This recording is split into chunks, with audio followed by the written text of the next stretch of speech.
भारतीय reserve bank के governor Urjit Patel का इस्तीफा केंद्र सरकार ने मंजूर कर लिया। उर्जित की जगह शक्तिकांत दास को आरबीआई का नया गवर्नर नियुक्त किया गया है।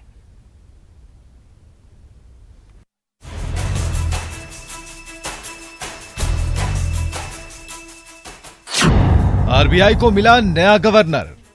पूर्व आईएएस शक्तिकांत दास बने आरबीआई के 25वें governor.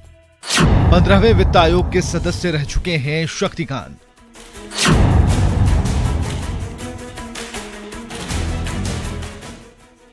RBI governor Urjit Patel के कार्यकाल के पूरा होने से 9 महीने पहले इस्तीफा देकर चौंका दिया था, लेकिन केंद्र सरकार ने आरबीआई को नया गवर्नर देकर देश की अर्थव्यवस्था को लेकर लगाई गई सारी अटकलों पर विराम लगा दिया। जो गवर्नर थे रिजर्व बैंक के डॉक्टर उर्जित पटेल, उन्होंने अपना इस्तीफा दिया था। इस्तीफे को सरकार ने मंजूर किया और श्री शक्तिकांत दास को आरबीआई का गवर्नर नियुक्त किया गया है। श्री शक्तिकांत दास बहुत ही अनुभवी सिविल सर्वेंट रहे हैं। लगभग 3.5-4 दशकों तक देश के आर्थिक प्रशासन का या केंद्र में या अपने राज्य में एक हिस्सा रहे हैं। आरबीआई के 25वें गवर्नर की जिम्मेदारी संभालने वाले शक्तिकांत दास कई महत्वपूर्ण पदों पर काम कर चुके हैं। आर्थिक मामलों के पूर्व सचिव रहे शक्तिकांत दास तमिलनाडु के 1980 बैच के सेवानिवृत्त भारतीय प्रशासनिक सेवा के अधिकारी हैं। वो साल 2015 से 2017 के बीच इकोनॉमिक अफेयर्स सेक्रेटरी थे। वो G20 में भारत के शेरपा के सदस्य भी रहे।